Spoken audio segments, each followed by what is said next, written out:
That's one way to wake you up. Hello, and welcome to another edition of the speaker banging after the whistle. I know, right? Definitely caught my attention. Thought we was in the club for a second.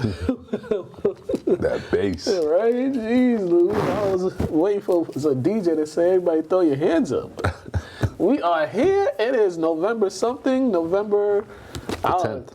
November 10th. College basketball started last night. There was a lot of high prospect players showed out last night, and it was good to see actually. Actually, a lot of good players showed out throughout the country. A lot of good freshmen coming in. Yeah, even in the mid majors too. Yeah, in the mid majors. The dude for the kid from Duke, the 6'10" freshman, out there just looking like a guard and making it look too easy. Mm-hmm. Like, how you gonna guard that? Yeah, he's nice. And then Imani Bates.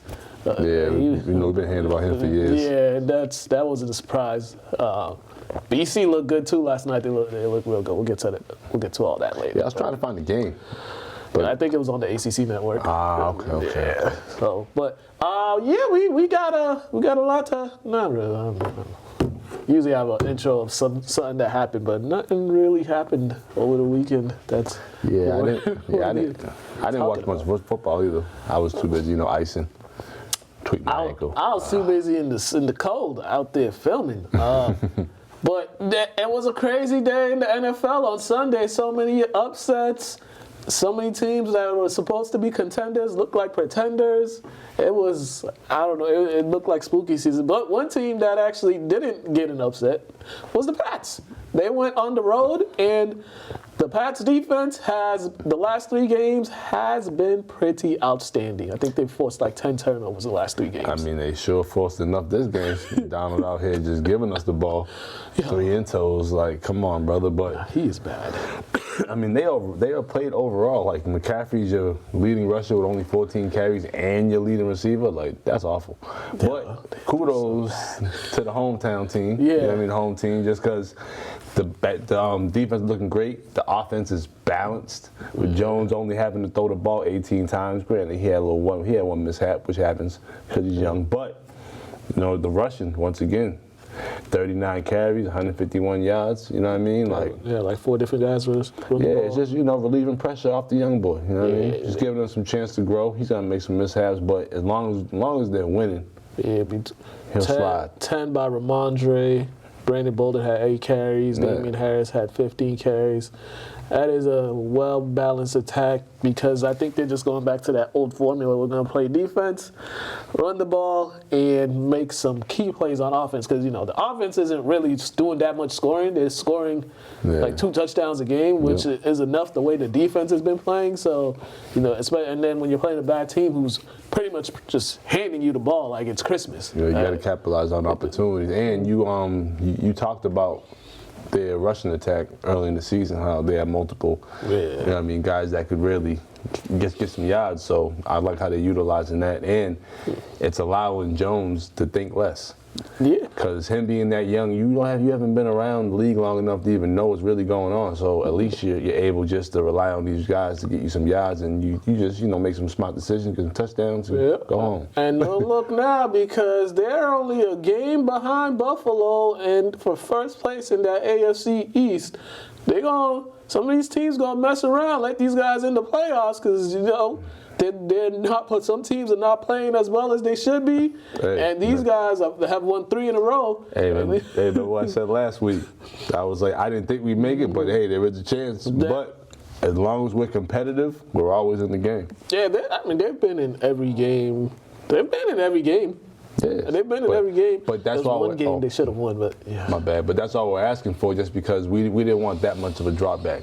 Yeah. We're having a young quarterback. We didn't want that much of a building year. So it's kind of like they're taking the steps in the right direction. So. And in November, December, that's when you're supposed to play your best football. I mean, great. I still have some issues with the offense, but as long as the defense keeps scoring touchdowns and stopping people, I mean, this is a formula to win games, especially late in the season, because it's getting cold out there. Now it's time to run that ball and grind out games. So good for them. 3-game winning streak. Hey, take these wins as you can. Beat the bad teams, especially when these bad teams just want to give you the game. And hey, for real, gotta take advantage of opportunities. Definitely. Probably one of the shockers of the weekend was how Denver just completely dominated Dallas. And it wasn't like this game was close. Denver had control of this game from the beginning to the end, and it just looked like, the Cowboys just looked like a team that didn't come out the bye week prepared to play this one. I'll be honest. Like I said, I didn't watch a lot of football. I didn't catch any wind of this game for the most part. And by what you're saying, it's probably just, they just had a mishap weekend thinking that they are those guys, but forgetting that you still have to compete. Like, you are the Cowboys, you're playing well, you're one of the better teams in the NFL, but you still can't take teams lightly. But the thing with Denver is Denver plays really good defense. They might be inconsistent, but one thing that's consistent with them is their defense. Their defense is really good, and Dak Prescott didn't do much in this. He didn't do nothing in this game at all. I mean, it was 30-0. It was 30-0 at one point in this game. The Cowboys got 2 late touchdowns in the second half, but for the majority of it, the Broncos were doing whatever they wanted. Teddy Bridgewater and Tim Patrick were just dissecting. They were carving up that defense, and this was the thing people were talking about, Dallas's defense. It looked like the defense from last year. I'll be honest, man. When you said they kind of locked up Prescott and he got his yards later, like, when you look at the whole offense as a whole, they didn't do much from the gate. Mm-hmm. Zeke didn't do much. Cooper and Schultz didn't do much. They just had a bad offensive day. And I think Zeke got hurt. Oh, that probably explains why he only had 10 carries. Yeah, I think he got hurt at some point in this game. But yeah, this game, it just looked like the Cowboys from last year, and they was just going at Diggs, and this dude got like 7 interceptions, and they weren't scared to throw at him at all, and they were getting him too. And I was just like, ooh, man, this is Yeah, man, Denver's one of those 50-50 teams. You never know what Broncos is going to come out. Yeah, and you'd expect this type of performance from them at home, but they did this on the road too. Yeah, that's my point. Oh, okay. y'all really study these guys, but for the Cowboys, that's just a bad look to come out like that after a bye week. Yeah, they probably were still mentally on their bye week. It was probably in Kabul. Yeah, but on the brighter side of things, they're 6-2. They still have time. Then let me see who they got coming up. Are they still number 1 in their division, or they tied? I mean, their division is trash. Yeah, so it's like that's another thing. They're probably just like, bro, we can be whatever and still win. The AFC is trash, but it shows in the playoffs why your division was trash, and then that usually what happened. But they got their next 3: Falcons, Chiefs, Raiders. 3 winnable games, so maybe they'll bounce back, maybe they won't, because at this rate, the way the NFL was going this weekend, you just never know. And then the second biggest upset, well, before we get to the second biggest upset, we go to the Titans and how they just dominated the Rams. Like, they dominated the Rams. They had Matthew Stafford reverting back to Detroit Matthew Stafford, Ryan Tannehill out there looking like an MVP, and the Titans defense, those guys, man, those guys really got after it. Yeah, I don't know what to say about that. I just don't think the Rams were mentally there, man. Because I'm gonna speak on penalties, which is important. Because you can't give a team like the Titans that are missing their running attack 115 extra yards. Mm-hmm. You know what I'm saying? Like, you're allowing them to get down the field without Derrick Henry, and you're letting Tannehill just pick you apart. So, like, you're kind of just picking your own poison. And that's kind of what they did. Yeah, and the thing was, the Rams were pretty much in control of this game, and then the second quarter came. You get a touchdown, it's 7-3. Then a couple plays after that touchdown, it's a pick 6. And then late in the second quarter, they go on a 14-play drive, and this capped off by Ryan Tannehill. So 21-3, just like that. That second quarter.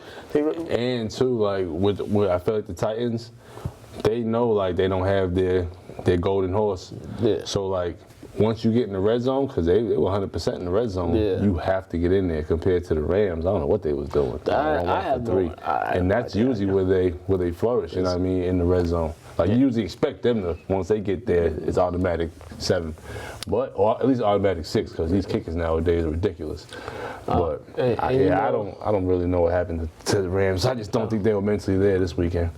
You know that there's a stat that's going around. Matthew Stafford led teams against teams that have above 500 record are like 9-50 something.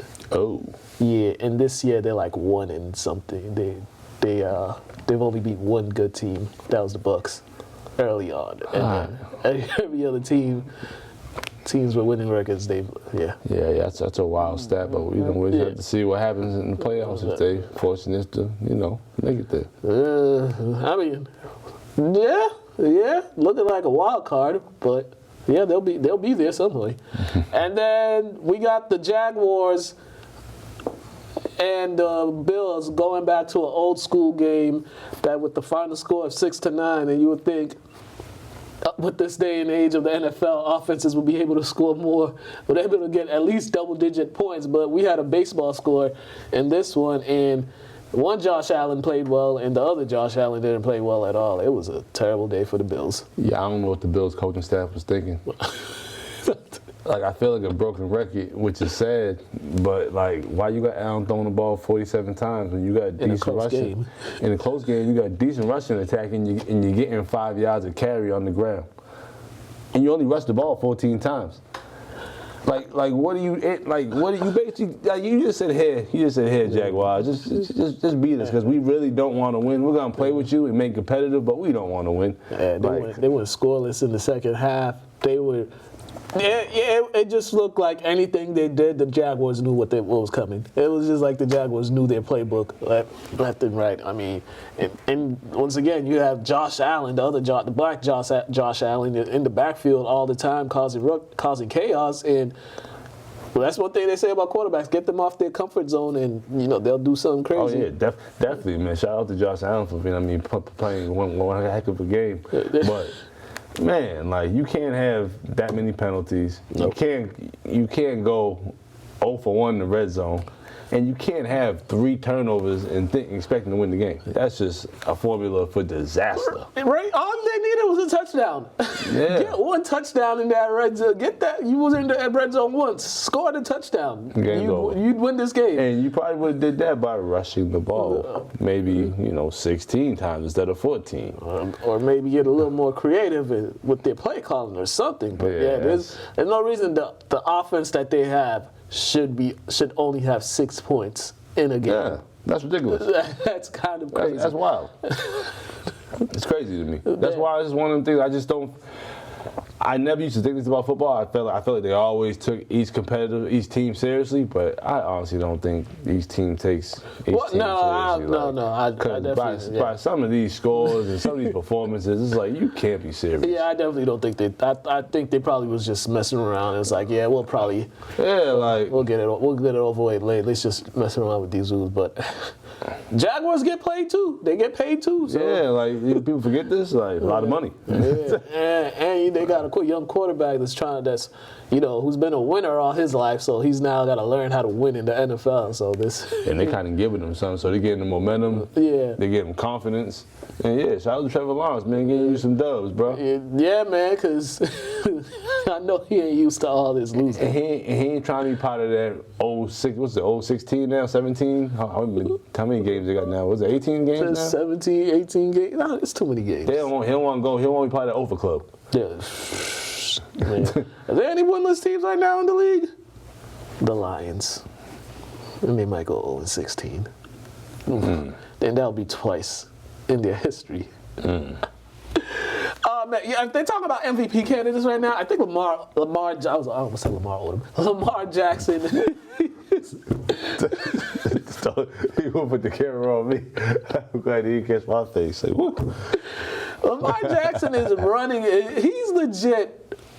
In any MVP discussion people are having, it's Lamar Jackson and anyone else, because this dude, what he has to do for this team, and with all the players that's been out, no other quarterback could do that. no other quarterback could do what he did. And the Vikings, I don't know if they could play one normal game all season. This is like every game they played hasn't been a normal game, and it's always came down to the last minute. Yeah, Lamar's the man. There's no other way to put it. He's legit. And the crazy thing, and the worst part, not the worst part, but the funniest part is he's showing everybody that says there were certain things he couldn't do as far as passing the ball.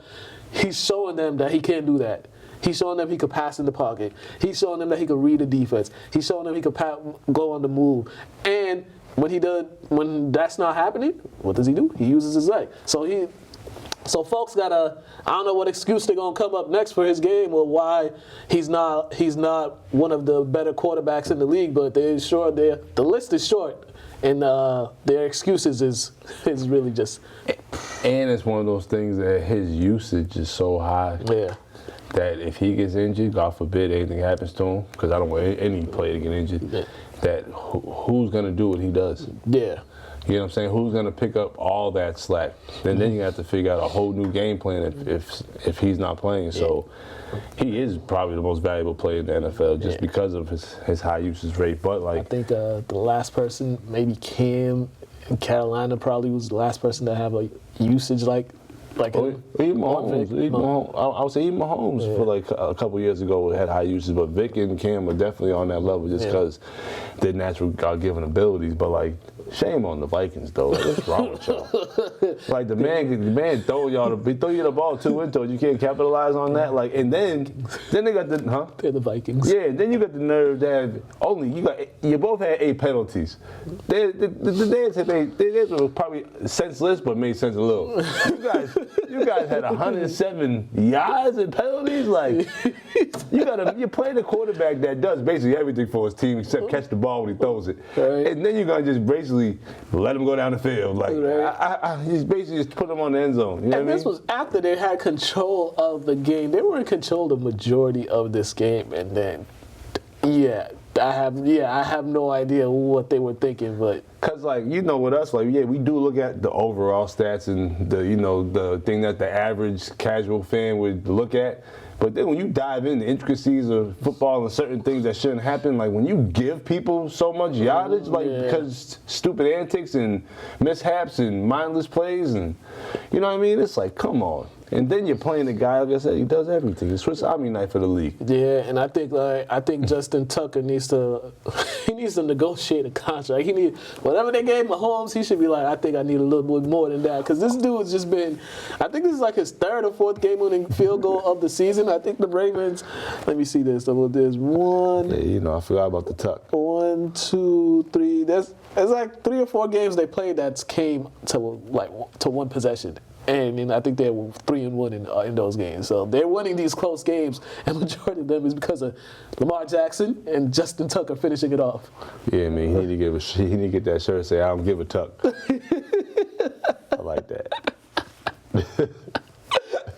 Nah, that's funny. Yeah, shout out to Tucker, man. That man is unbelievable. That's hilarious. But yeah, man. Whew. He needs to be I need to be paid at least $100 million. He need to get us. He probably might be the first kicker with a sneaker. Unless Vinatieri had a Puma or something. I don't think Vinatieri wore Puma. He probably wore them dad sneakers or something. I don't know. I'm just saying. Whatever dad sneaker models they got. If he's smart, get that slogan on your shirt. But get you a kick, man. Get you some kicks. That's for real. Why not? Take advantage, right? Set records, and he's over here, game-winning field goals. He's the man. Facts. They both the man. Oh man, and they're the most consistent team right now, and they're looking like they're the best team right now in the league because they've consistently played well. I mean, they had that little mishap with the Bengals, but besides that, I mean. They win. Regardless how entertained you are or aren't watching them, because sometimes I'm like, what the hell are they doing? But they win. Yeah, and if you're just a casual fan and you're just looking up NFL stuff, and you have no idea who's going to win the Super Bowl, and then they present you with some of the teams, and you see the Ravens, you're like, oh, I can see them winning it because just the way they've been playing throughout this season. The Chiefs, man, this is interesting for them, the offensive woes that they've been going through this season. But I think someone pointed out, it said every quarterback and team has had these type of seasons before. This isn't an anomaly or teams figuring out the quarterback. It's just they're not letting you get the ball deep, and y'all play call. They're putting their safeties way back, not letting you get those deep, quick touchdowns to Tyreek Hill, and their play calling has no patience. They're not being patient, or they're refusing to run the ball and bring those safeties up so they could get those big plays that they used to. Yeah, I don't get that in depth when it comes to intricacies of football because I ain't never read the football plays, but I concur. But one thing I was going to say in regards to that is, your first couple years when you're that talented, you just amaze the league and you surprise coaches. Yeah. They don't really know how to game plan for you. Yeah. And then, they all talk to each other, so the league game plans for you at some point. And this is one of the years where they're just figuring them out, and he has to just improve. He has to make different reads. Yeah, they got to switch up some stuff, work on some stuff in the offseason. And the crazy thing is they still might be a playoff team besides that. But yeah, the thing with them is they need to put more emphasis on that running game. If these teams are going to put those safeties way back and not let you get those deep plays, the only way to get the deep plays is get one of those safeties up to the line of scrimmage or something. But the Packers too. Ooh. Yeah, but I was gonna say, I was gonna say what you say to me when I talk about the running game. It was like they couldn't even run the ball for the most part, but they still have to try to pound it, just because you have to try to open up a gap at some point. Yeah, just to relieve pressure on Mahomes, because Mahomes is golden. He's gotta get you some touchdowns. Yeah, but you have to give him the opportunity to do that for you. Yeah, but as you was gonna say about the Packers, because without Rodgers, they're looking hopeless. Man, I mean, and he ain't got no one to blame but himself too. Yeah. But Justin Fields did. Why am I getting these dudes' names wrong? Justin Love. Jordan Love. Oh, Jordan Love. Jordan Love. You see how they did his family with the seats? No. Oh man, they had them way up there. Way up there. What was the game in Lambeau? Arrowhead. It was in Kansas City. Oh, come on. I'm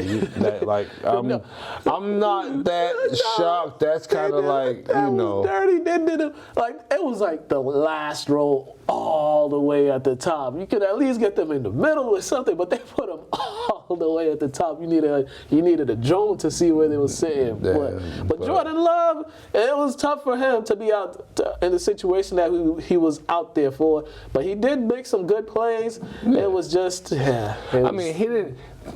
The Packers played awful, but offensively, their defense played well. No, offensively they played awful, but because they didn't have their offensive cannon, which is Aaron Rodgers. And he thinks for everybody, does everything, makes all the reads. But Jordan Love played well though, just for the position he's put in, for not starting. Yeah, he looked like a guy that started for the first time. That's what he looked like. He looked like a guy that got a start for the first time in the league, and there was a lot of plays that he wished he had back, and a lot of throws that he wished he back. But this is just how you look in your first start, and the circumstances in which you get your first start. It's unexpected too. Yeah. It's not like you've been working really with the mindset I'm starting this season. Right. You come into work every day all right, how many reps am I going to get? What am I doing? And I might get in when the game's a blowout. Yeah, exactly. You're not even sure if you're going to play tonight, but now you're actually in there. So this is a totally different mindset. But is Rodgers out for the next game? They said he could come back Saturday. He just has to test negative. Okay. So Saturday he could play Sunday. Did you see the league? Did you see they fined him like 10. They fined him like $14,000. They fined the team like $10,000. They pretty much gave him a slap in the wrist. Slap on the wrist? That ain't even a slap. It's like a flick.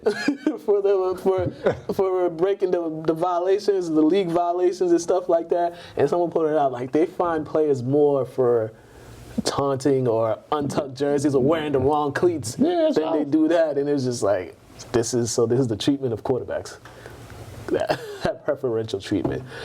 But man, it's been an interesting time. We didn't even talk about all the drama with the Browns, but not even drama, just everything that happened there, and then more with the Raiders drama. Man. You can't make every player happy, but some players, you could see that there is some type of animosity towards one another on the field.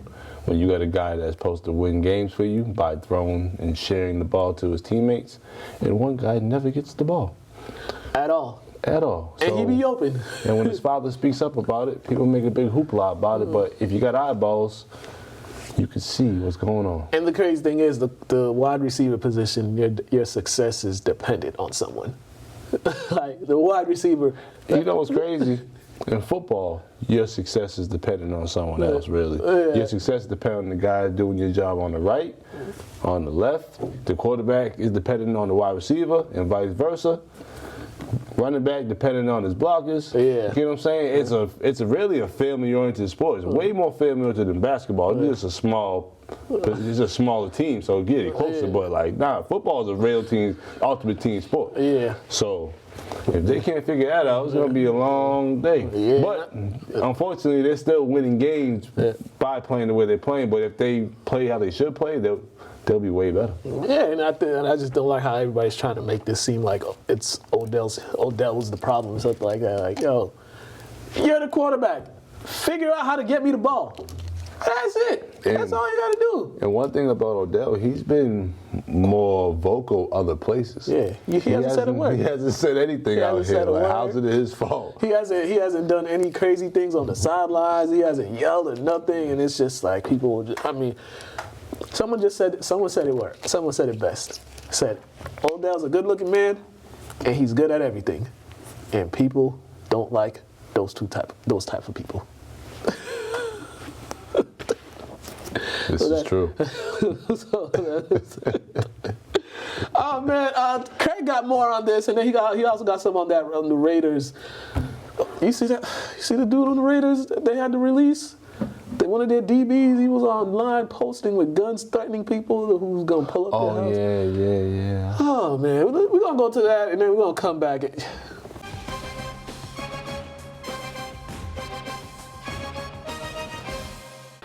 What up, everybody, and welcome to No Huddle here on After the Whistle. I'm feeling great today because I'm back in the studio for the first time, and I don't even know how long since the pandemic began, but I'm here to give you my take on the week. I'm going to talk about the Browns real quick and the drama with Odell Beckham. Odell Beckham wanted a release. He was excused from practices and games for about 2 weeks, and then he got released and put onto the waivers.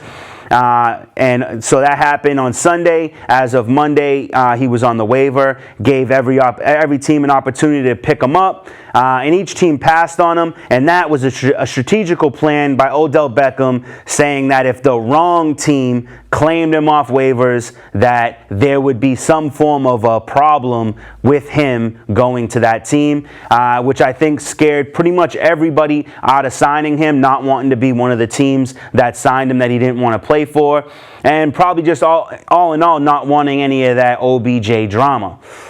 So now he's a free agent. From what I'm hearing, the top 3 teams of interest for him, not necessarily the teams that are interested in him, but the teams that he's interested in, are Kansas City, the Packers, and the Chiefs. He wants to go to a team that's poised to make the playoffs, also a team that has a high likelihood of making the Super Bowl.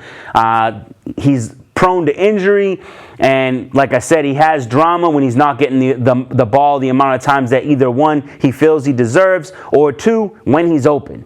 He showed a lot of footage of him being open during Browns games and Baker not throwing him the ball. Is that a lack of trust? Is that miscommunication? Is that Baker's inability to survey the field? I'm not really sure, but at one point in time, Odell Beckham was a Pro Bowler. He is a highly touted wide receiver. What team will he sign to? There are reports that the Patriots are also making calls in on him. What team will he sign to? I don't know. I kind of thought there was a possibility the Jags would jump in on that. They lost DJ Chark. They do need a number 1 wide receiver. Is Odell Beckham a number 1 wide receiver? I don't know. But will he come on to the Jags and help them out right away? Chances are yes. So I'm interested to see where that goes, but more on that as it develops. Now let's talk about the Raiders. You want to talk about drama? Huge drama on the Raiders. They just released their first-round draft pick cornerback for making threats to a fan via, I believe, Instagram Live. This is a stupid, immature situation. You know, why are you responding to people posting on your comments? And why are you posting threatening them, showing guns? You're an NFL player. It's time to, you know, step up your level of maturity. But for his actions, the Raiders have released him, and he will now be, I'm assuming, a free agent. I find it unlikely that no team will claim him, but you know, with that level of immaturity, there has to be some sort of clause in his contract. I don't know, but it was just stupid all in all. And then you have what I believe is the biggest story in the NFL, and that's Henry Ruggs. Henry Ruggs is involved in a fatal car accident, driving in his Corvette, doing 156 miles an hour, where he hits a woman and kills her and her dog, while also injuring the woman in the passenger seat of his car, girlfriend, confidant, what have you. He's facing multiple charges, probably vehicle homicide, DUI. It's just an awful situation. And my question is, where are your people? Where are the people on your team that are going to say, hey, man, you're way too drunk. I'm not letting you drive home. I'm not letting you take your keys. Like, I'll drive you. I'll get you an Uber. I'll order you a Rolls Royce with a chauffeur because you're rich. Like, there's got to be a way, and there's got to be someone out there saying, hey, man, this is wrong. Where's the organization? You got two players now being cut, one for threatening people with guns and the other one who causes a fatal accident. What's going on in this organization that they're not teaching these kids to be grown-ups and to make grown-up decisions? Yeah, it's not their responsibility necessarily to have them be grown-ups, but these are your players, and athletes make dumb decisions all the time. Why don't we have anybody there to intervene? You know, now a woman's dead. People are saying, oh, it was a mistake, you know, it's first time ever, but someone died because of that mistake. And I don't think that that's a little thing. So where it goes from here, I don't know, but he's looking at 45 years. So we'll see what happens as the news progresses. But that's all I have for you today. See you next week on No Huddle. Back to After the Whistle.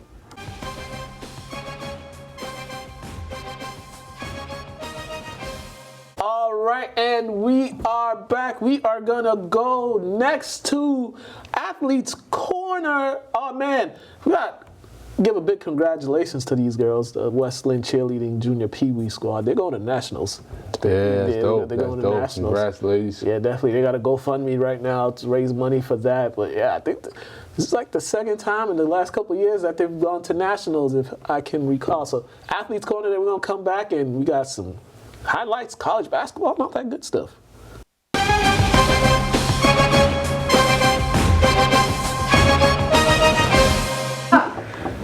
Hello and welcome to another edition of Athletes Corner. And once again, we got another full house here. Today we have the Eastern Mass and Regional Champions, the West Lynn Pee Wee Junior Cheerleading Team. Make some noise, everybody!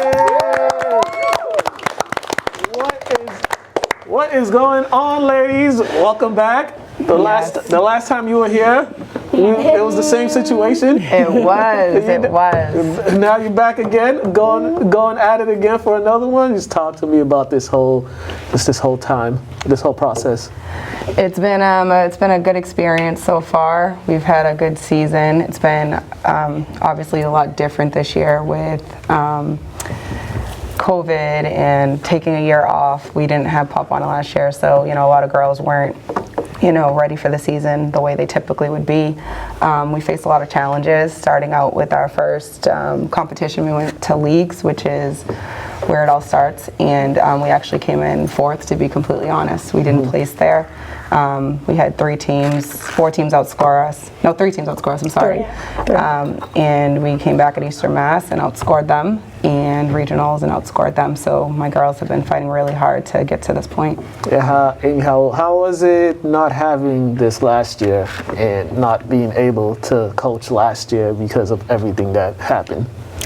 I would say a big difference for me is watching some of the girls go from the tiny mite teams up to a competing team. A lot of these girls have never been on a team that is actually competing for a title or first place, second place, and it's been crazy to watch. Like Ariel said, we got 4th place, and then to get the past 2 competitions, 2 first place finishes, grand champs off to Florida. It's amazing. They work extremely hard for it. Yeah, there's talk about that whole getting back to it after losing and then beating the same group that beat you. You know. So the way leagues works, more or less, is it's kind of like, the way we like to refer to it is it kind of gives us a feel for where we stand. Most of the time you move on, unless you come into like crazy amount of points off from whoever places first. They only give a first place title out. So this year, this team, you go against any other junior, peewee, level 2, which is what we are, and there were 5 or 6 other teams that we had to go against, and so when we, it's hard. So you go into August, you have kids still going away, a lot of people doing things because they couldn't last year. You're still making teams, you're still figuring out who's going to be on which squad, etc. You're teaching new cheerleaders. We have 6 that have returned, 2 that came up from Tiny Mites, but the rest are new to this pretty much. So you're teaching drills and basics. So starting your routine, it's crunch time. So when you go into leagues, that's October 9th. We had been working on a routine for maybe 2-3 weeks, and not completely. We finished our dance the week before. So that's the challenges of that. So they went out there and they did a great job, and coming in 4th out of all of those other teams was still pretty good, but they had to really dedicate themselves and work to come up on top, and that's exactly what they did. Was this year also different the way they had the competitions with all the COVID protocols that's throughout the nation, throughout the country? Can you talk about some of the protocols that are in place now at these competitions?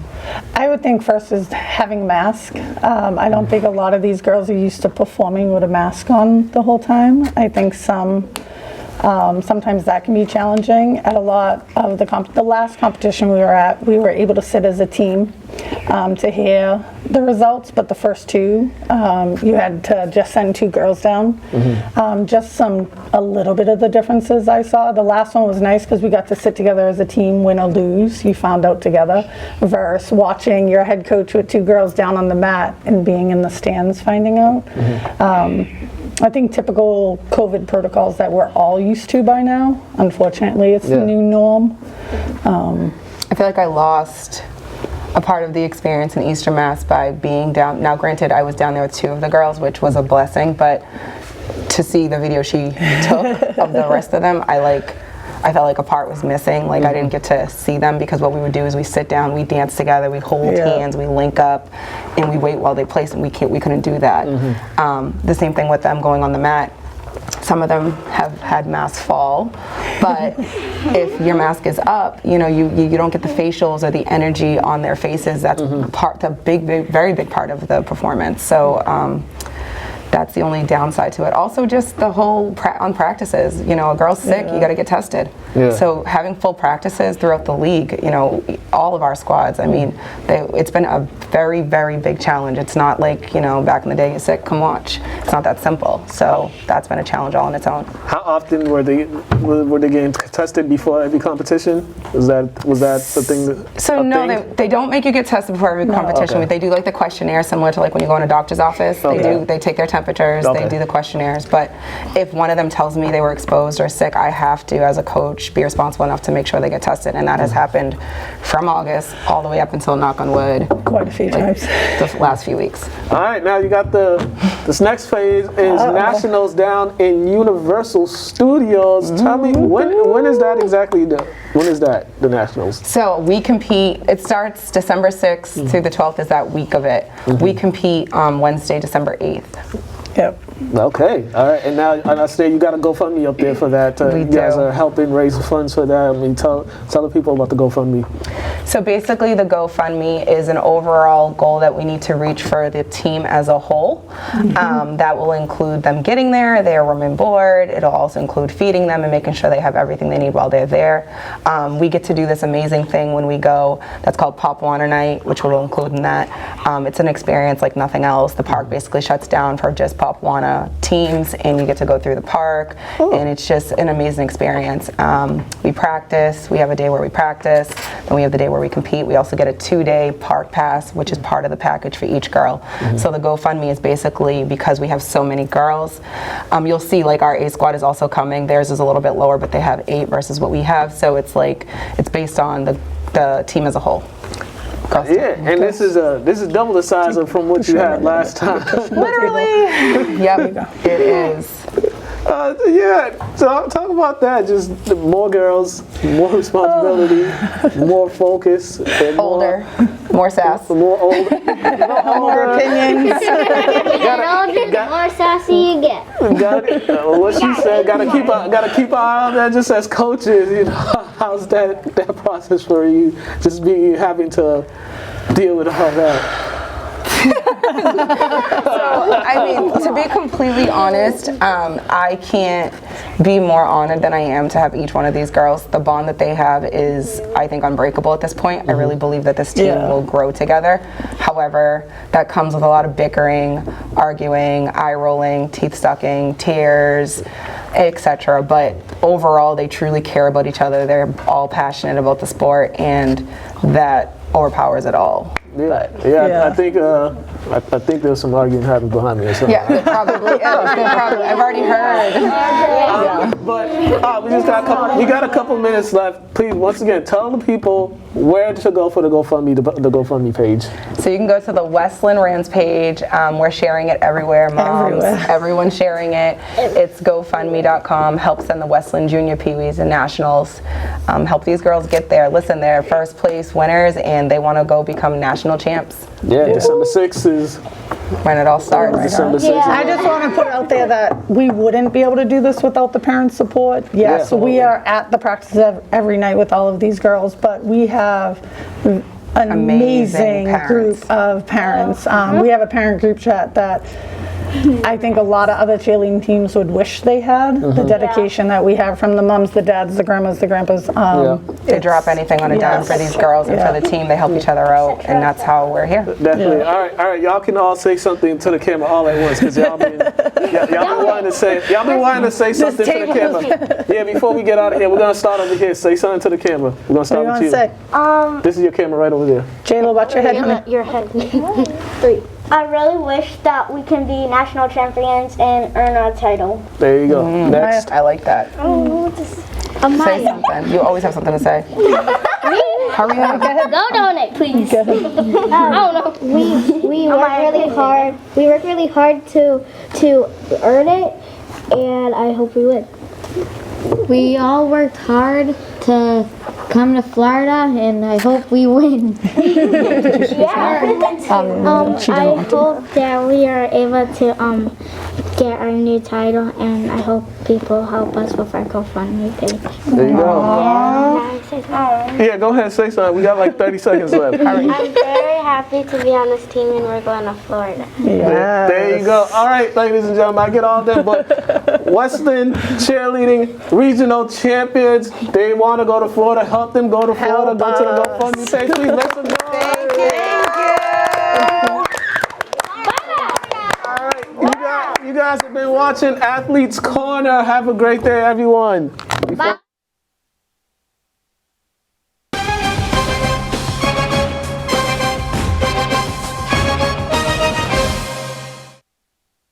All right, and we are back. Okay, last night, Boston College opened their season last night against Dartmouth. They look really good. They got some size. They got some, these guys, the Langford brothers. They said that this system's gonna showcase more of their game. DeMar, he went 8 for 10. Okay. Perfect. He ain't take a 3. He was just killing down low. Almost took a man's life. He trying to. Okay. Yeah, and then Mukala said when I talked to him last week at the press conference, he said he'll see more of his shooting, because he worked on his jump shot during the off season and his playmaking abilities. So he only took 2 shots, 2 threes, made both of them with 4-4 from the line. And they look good. They look good yesterday. They played Dartmouth, but I just and the coach had a lot of energy too. And I just like seeing in-state talent, especially Boston talent, playing for BC. I think that idea is just dope. Yeah, they had another kid too, and his name was Kanye. He was out there. He came off the bench. Yeah, they got some guys from, I think, a couple Carolina guys on their team too. Yeah, they got some athletes. They got a transfer. He played for the coach at Charleston. He's there, so he knows the system. He did it. They will look good. But check out the press conference, and we're gonna come back with the high school sports other highlights. Was there any first game jitters for like the first several minutes of the games before you guys really got settled in and got into the game? I think we started really strong, actually. I don't know how it was for the rest of the guys. I think we were pretty well prepared for these guys. I think we were pretty locked in. Like I said, I think we had a great summer together. We got some older guys out there, so I don't think there were a lot of jitters, but hey. There was definitely some jitters for me. It's my first college game with fans, so it was tough. It was tough to build up to this. I've been waiting all day, just to get here, and it came, and we did it. So I'm just happy that it's over. Time to move on to the next one. You shot 8 for 10, so yes, sir. You guys shot a real high percentage from the field in the first and the second half. You just talk about the offense and how the guys were moving the ball. Yeah, we kept it really simple. We didn't run a lot. I typically don't like running a lot first 2 or 3 games if you could help it. So we were very simple. We maybe ran 2 or 3 ball screen motions, and that was it. Didn't run a lot of set plays. So I thought the simplicity and the clarity was good. We had 12 turnovers, which is not a lot. Our goal is to have under 12. Still, I thought in this game we should have 7. We had 5 unforced, but the guys were moving the ball and being unselfish, and so I think that's why we had a high percentage in both halves. Just the unselfishness of our guys and the ball movement. All right, and we are back. Okay, high school sports update. All right, playoffs. St. Mary's and Kip moved on to the second round of the playoffs. St. Mary's is playing Medway on Friday at Manning Field, 6:00 p.m. Kip is playing some school named Hull, Hull. In Hall-Mass? Yeah. I don't know where Hall-Mass is, but I heard of it. Yeah, I don't know either. And Lynn Tech lost 13-16, and they got hosed. It was some home cooking over there. 15 penalties on Tech to 4 for the home team. Oh. Yeah, and the game, it was 6-6 the majority of the game, and That's crazy. They had to go all the way to Adams, Mass too. Yeah, I heard about that. Yeah, I was like, okay. That's a wild ride. That's a nice 3-hour drive. Oh man, Lynn English, they won 4 in a row. Dope. They won 4 in a row. Congrats to Matt. I think and Classical lost to the Newton South, 21-6. So those guys that aren't in the playoffs, they close out their seasons tomorrow before the Thanksgiving game. So English, Classicals, and Tech, their last games are Friday before Thanksgiving. But check out these highlights, and then we're gonna come back. Got some Pop Warner highlights.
right, and we are back. Okay, Pop Warner playoffs. Ooh, it was a bad weekend for some of the Eastland and Westland teams. All of them lost. Westland 8U lost. Westland 10U lost. And Eastland 12U lost. I was there for all three of those. Yeah. Who they play? I think Eastland 12U played Hyde Park. Okay. It was a close game, and then everything went AWOL. All right. Westland, I think they played Dorchester. Okay. I think both the 8U and 10U played Dorchester. But yeah, well, get ready for next year, I guess. But check out these highlights, and then we go come back with some other stuff here.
And we are back. As I said, we had Westland cheerleading, Westland Pee Wee cheerleading. Here's their halftime performance from Sunday at Manning Field.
And we are back. Once again, congratulations to those Westland Pee Wee Junior team.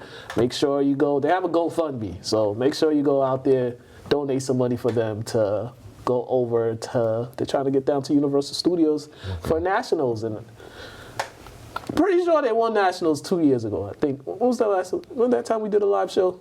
I think it was like a year or two ago. Yeah, it was like 29. I think that was 2019. Yeah, because the studio had been closed for like a year before we started up again. So yeah, that was 2019. Yeah, so 2019. All right. Time for some top plays. First up is NBA top plays.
are back. Week number 9, top plays from the NFL, and then we gonna come back with our game picks.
All right, and we are back at it. Okay, before we go to the game picks, Canelo, he's now the unanimous champ. Had that guy. Yeah, I seen that. Had him on the ropes like. Yeah, as he should have. Yeah, I mean, it wasn't too surprising. Everybody knew what was coming. Talking about his mama though. Yeah. That's a no-no. Yeah, I mean, Canelo made the fight interesting. The dude made it entertaining. He didn't want to gave fans a show for a while. He better than me. I'd have made y'all mad. Y'all wasted y'all money. Beat the brakes out of him so bad. And and I got Usman. Of course, he beat Covington again, to no surprise. I mean, he broke his jaw once, and now he beat him again. So okay. He was able to talk after that. Yeah, he was able to talk, but he still got his behind whooped. So you know. Must have a better mouthpiece. All right, let's go into the game picks. So, man, it's been rough for me the past couple weeks. I was 6-8 this past weekend, and Todd went 8-6. But man, it was booyah. It's been bad for me.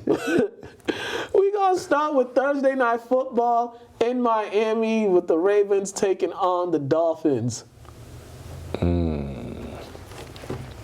Yeah, I know. I said in Miami too, so that's why you're pausing. There's a reason why he's pausing, because it's in Miami. Yeah, the Ravens had some rough games this season. They might want to let loose. But I'm gonna go Ravens. I think they're on a mission this season. Yeah, I'm gonna go with the Ravens too, and I think Lamar's from around the area, so he's gonna want to show out for that. So Ravens, Falcons, and Cowboys. Well, I think the Cowboys gonna bounce back. Just go with the Falcons, just because I low key want to laugh if this happens. Saints and Titans in Nashville.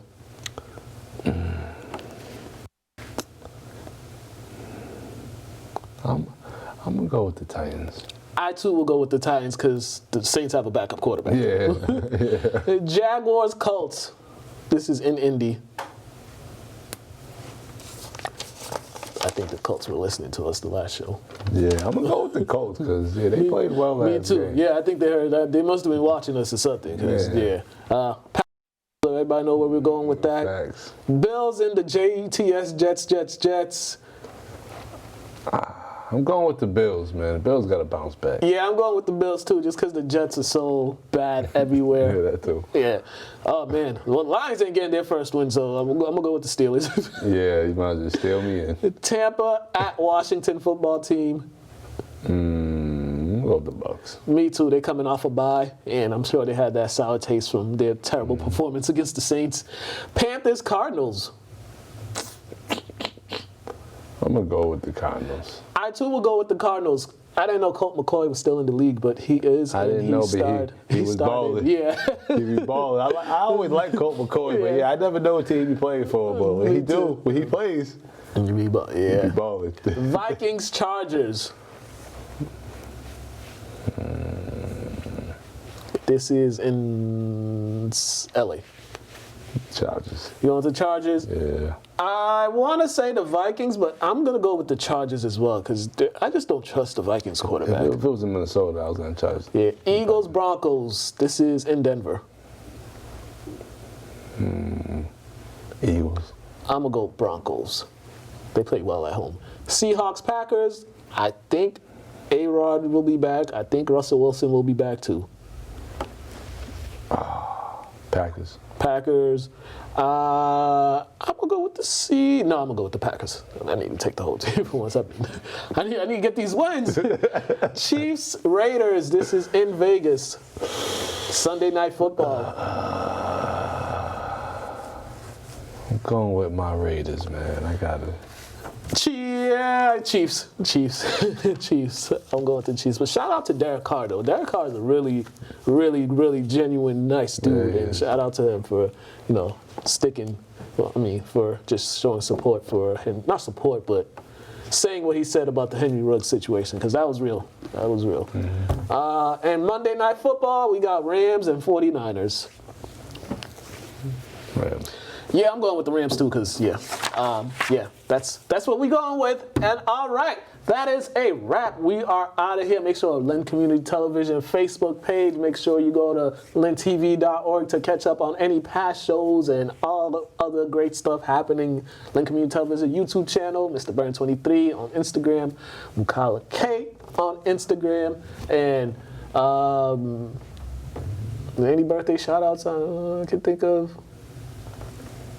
No birthday shout-outs, but shout-out to all the veterans that are out there. Tomorrow's Veterans Day, so salute to all the veterans. And, yeah, that is about it. And we are out of here. Have a great day, ladies and gentlemen.